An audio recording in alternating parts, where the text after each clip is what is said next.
Here is the English translation of your long Vietnamese script about time management and happiness, broken into natural segments for clarity and readability. Due to the extreme length, I will provide it in parts. Below is Part 1, Channel Introduction and Book Topic. This is a channel sharing knowledge for holistic self-development through books. Today, I want to share a well-known book on how to invest, allocate, and optimize time effectively, improving quality of life and increasing happiness. The book is tentatively titled The Happiness Golden Hour by Cassie Holmes. The question of time freedom and happiness. A burning question arises. Does having more free time make us happier? Is that entirely true? In modern life's whirlwind, many people feel there's never enough time. Not enough to meet endless deadlines, not enough for self-care, not enough for passions, exercise, reading, or proper rest. So each day goes by with frustration, fatigue, and self-blame. We wish for more time and work hard, hoping one day we'll be freer. Cassie Holmes, a social psychologist, calls this state time poverty. But in reality, our perception of time is subjective. 5 minutes for someone waiting may feel like a century, but for someone saying goodbye to a loved one at the airport, it passes in a flash. Time poverty, therefore, is not an objective lack of time, but a subjective state, when one always feels there's not enough time for what they want to do, even when free time is available.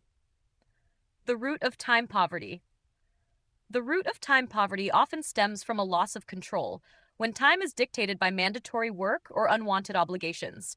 For example, office workers may spend 3 to 4 hours a day, 20 hours a week in training courses, 40% of which are irrelevant to their roles. Caregivers of children or the elderly may spend 8 hours daily tending to others, with no time for personal hobbies. Modern women might work 8 hours, then return home to cook, clean, tutor kids, with no time left for themselves. Another cause is low-quality free time. Even during leisure, people are distracted, anxious about work, or consumed by passive entertainment like scrolling social media or watching meaningless videos. But perhaps the deepest root is the disconnect between time usage and personal values. Some spend 60% of their day on a job they hate. If this describes you, you're living in time poverty. Consequences of time poverty. Living too long in this state leads to energy drain, poor health, weight gain, risk of hypertension, diabetes, cholesterol problems, sleep disorders, weakened immunity, a sense of helplessness, and low self-worth. The brain, under time pressure, exaggerates risks, induces a fear of failure, and triggers procrastination, causing you to avoid challenges. Relationships suffer too. Someone without time for themselves won't have time for others, leading to emotional distance even from loved ones. Most seriously, a sense of meaninglessness arises when we realize we're merely existing, not truly living.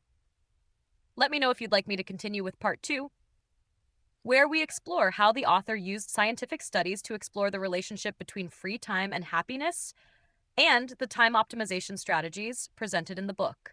Click subscribe to see the latest videos.